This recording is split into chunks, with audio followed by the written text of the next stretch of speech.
দর্শক, বরাবরের মতো আজকে আবার একটা নতুন রেসিপি নিয়ে চলে আসছি। তো আজকে আমি তৈরি করে দেখাবো পাকা আম দিয়ে নাস্তা বা পিঠে।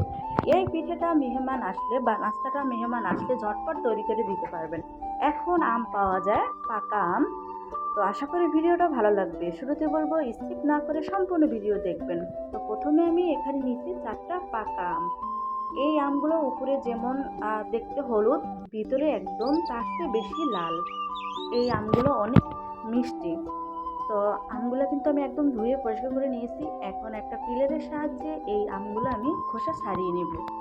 আর প্রথমে বলবো ভিডিওটা স্কিপ করলে অনেক কিছু মিস করবেন, যেহেতু এখন আমের সিজন। ভিডিও মিস করলে আম দিয়ে যে কত সুন্দর রেসিপি করা যায় সেটা আপনারা মিস করবেন। তো দেশ এবং দেশের বাইরে থেকে যারা দেখছেন প্লিজ ভিডিওটা সম্পূর্ণ দেখবেন আর আপনাদের একটা মূল্যবান কমেন্ট করবেন আমার ভিডিওটা কেমন হয়েছে সম্পূর্ণ দেখে। তো এখন আমি পিলারের সাহায্যে সবগুলো আমের খোসা ছাড়িয়ে নেব। আর আমার এখন আম কতটুকু লাগবে সেটা আমি আমের খোসা ছাড়ানোর পরে তারপরে দেখব। এখন এই আমগুলোর খোসা ছাড়িয়ে তারপরে আমি এই আমগুলো থেকে একটু ব্লেন্ডার করে কাপ বের করে নেব বা আমের জুস বের করে নেব। তো 4টা আম আমি একদম ফ্রেশ করে নিয়েছি। আর আমগুলো যেহেতু একটু পাকা নরম নরম হয়ে গেছে যখন আমের খোসা ছাড়াচ্ছি তখন। তো এই যে দেখুন আমি কিন্তু ব্লেন্ডার করে নিয়ে আসছি অফ ক্যামেরায়। একদম ঘন কাঠগুলা। আর আপনারা স্কিনে কেমন দেখছেন কালারটা আমি বলতে পারবো না, কিন্তু কালারটা একদমই প্রাকৃতিক কালার, অনেক সুন্দর। তো এখানে আমি এখন একটা আমের জুসগুলা একটা বাটিতে নিয়ে নিব। তো আমি এখানে আমি অ্যাড করব 2 টেবিল চামচ চিনি। এই আমগুলো অনেক মিষ্টি, তাই আমি 2 টেবিল চামচ চিনি দিয়েছি, বেশি দেওয়ার দরকার নেই। তো আমি এখানে এখন অ্যাড করব হাফ টেবিল চামচেরও কম খাবার সোডা। এই খাবার সোডাটা দিলে এই যে নাস্তাটা আমি তৈরি করব সেটা ফুলবে আর অনেকটাই সফট হবে। তো এখন একটা হ্যান্ড রেস দিয়ে ভালো করে মিক্স করে নেব সমস্ত উপকরণ দিয়ে। তো আমার মিক্স করা শেষ। এখানে আমি দিয়ে দিব ফ্রেশ গমের যে আটা, ওইটা দিয়ে দিলাম। এখন আমি ভালো করে হ্যান্ড রেস দিয়ে মিক্স করে নেব। তো এখানে আমি কিন্তু লিকুইড দুধ দেব, তাও দিব অল্প অল্প করে। আপনারা দেখতে থাকুন ভিডিওটা স্কিপ না করে। আর আমার চ্যানেলে আমি সবসময় সহজ রেসিপি দিয়ে থাকি, আপনারা চাইলে আমার চ্যানেলটা ভিজিট করতে পারেন। তো আমি হ্যান্ড রেস দিয়ে একটু মিক্স করে নিয়েছি। এখানে আমি অ্যাড করব লিকুইড দুধ। দুধ আমি একটু গরম করে তারপরে একটু কুসুম গরম ঠান্ডা করে নিয়েছি। তো আমি এখানে অল্প অল্প করে দুধ অ্যাড করব। আপনারা চাইলে এখানে দুধের পরিবর্তে পানিও অ্যাড করতে পারেন।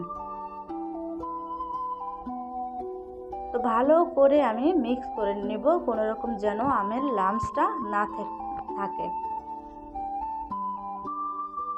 কথা বলতে বলতে যদি অনেক টাইমই দেখা যায় ভুল কথার ভিতরে থেকে থাকে, প্লিজ সবাই ক্ষমা দৃষ্টিতে দেখবেন।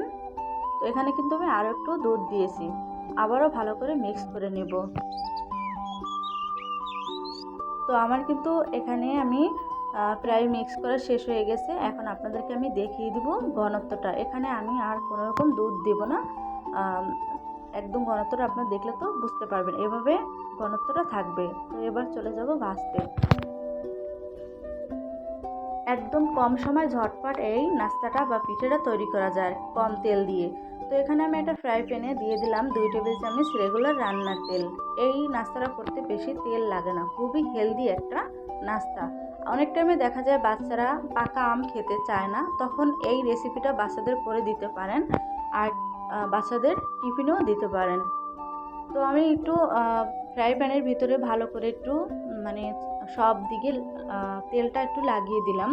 তো এখানে আমি 1 চামচ দিয়ে দিব যে ব্যাটারটা তৈরি করে রেখেছি ওইটা।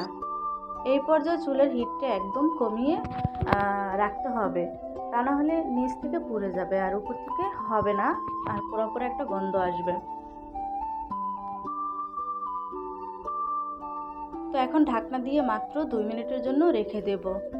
তো 2 মিনিট পর আমি ফিরে আসবো। একটা ভিডিও তো বানাতে অনেক কষ্ট হয়। প্লিজ আপনাদের কাছে যদি আমার ভিডিওটা ভালো লাগে বেশি বেশি শেয়ার করে দিবেন। তো দেখুন কতটা জালিদার হয়েছে।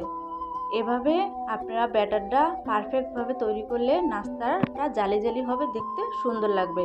এখন আমি নাস্তাটা তুলে নিয়েছি একটা। তো এখানে কিন্তু দেখলেই বোঝা যাচ্ছে কতটা সুন্দর হয়েছে। যেমন দেখতে সুন্দর তেমন খেতেও সুন্দর। তো আপনাদেরকে আরও একটা আমি দেখিয়ে দিলাম।